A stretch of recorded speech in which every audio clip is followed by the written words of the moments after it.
Welcome to another edition of The Essential, where we'll be rounding up the most important news coverage that is featured on LSTV this year.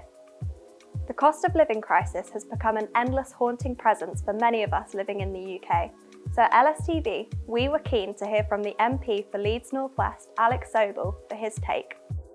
Yeah, a lot of students are saying that they don't feel like they've heard any sort of support or advice from the government really on how to deal with the cost of living crisis. And for a lot of us, it's especially for first years, first time living away from home, not necessarily educated on how to deal with financial struggles. What specifically do you reckon the government might be able to do to help students in the future? Well, I mean, I think student finance is a big issue. The Labour Party's policy on student finance is that we should have means tested maintenance grants and we should scrap tuition fees.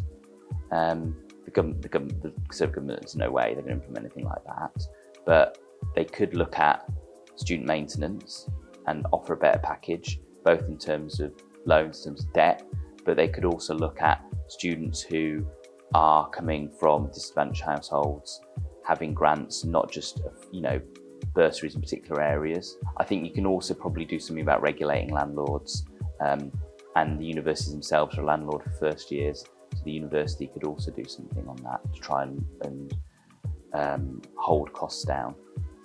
Because at the end of the day, if you put pressure and your tenants can't afford it, then you're going to have no tenants. And as we go into 2023, what do you want to see from British politics? I'd like a general election. Yeah. Because I'm really confident that we're going to have a very strong programme and that people will want to see that change, and then we'll get a change of government. And I'm not saying that things will be perfect, because that's not how it works, but what we'll put forward will be a lot more supportive of people than this government have been. Tad, an economics lecturer at the University of Leeds, explains the economic reasoning behind the struggle many of us are facing with the cost of living crisis. One word that has coined this situation is polycrisis. First and foremost, we have to appreciate that the pandemic is the single biggest shock to the economy we've experienced in living memory. Then, of course, in March, we had the Russian invasion of the Ukraine.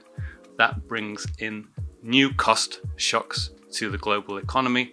There's added potentially some impact reported by the Bank of England from reduced labour supply following Brexit, which plays a role on top of all of these other things. In light of Alex's and Tad's comments, we visited a Just Stop Oil protest in London to see how citizen unrest manifests in a public space. Right, we've all heard of Just Stop Oil by now. But here at LSTV, we wanted to find out what the protests were like on the ground and talk to some of those involved. The last time, move, man! Fuck you, please, out the way, mate. What's on your mind right now? I've just got so much respect for these people, it's unbelievable, so much respect. Any change in society, you always disrupt the lives of people. Excuse me, have you got any comments on what's happening right now? I suppose I feel safer now the police are here, because that was a little bit scary just then. I suppose even though we got an overwhelming amount paid. At this moment in time, okay, you're under arrest for the obstruction of the highway. You don't have to say anything. This is the first time it's been removed.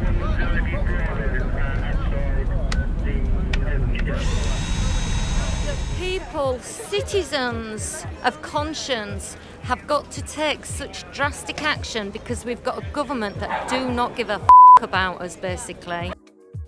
In January, an 125-page report into anti-Semitism in the National Union of Students found that Jewish students face a hostile culture in student unions across the UK. We sat down with the president of the Union of Jewish Students to find out what he had to say in response. I was just wondering what your reaction is to the 125-page report into anti-Semitism within the NUS, which branded the union as having a hostile environment for Jewish students. Look, I think that report was a difficult read for me, for many Jewish students, for lots of activists have given, years of their life to NUS. So the NUS issued a statement saying they fully accept the report findings and apologise to Jewish students who feel let down by the organisation that should be protecting them. Do you accept the apology? I think we need to see action. That's the first thing. We need to see a seismic shift in the way NUS treats Jewish students. We need to see cultural change. We need to see a whole range of structural changes. We just had the report from the Community Service Trust that shows that there was a 22% increase in reports of anti-Semitism affecting Jewish students, staff and student bodies at British universities in the last 2 years. That's 150 incidents. And we also know that a lot go unreported, so it's likely to be much higher. Are you shocked by this figure?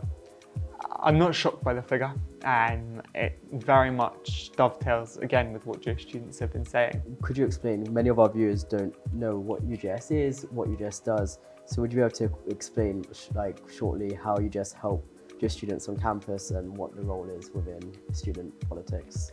Sure, so we are the representative body for Jewish students across the UK and Ireland. So in the same way that people have an SU, there is in effect an SU for Jewish students.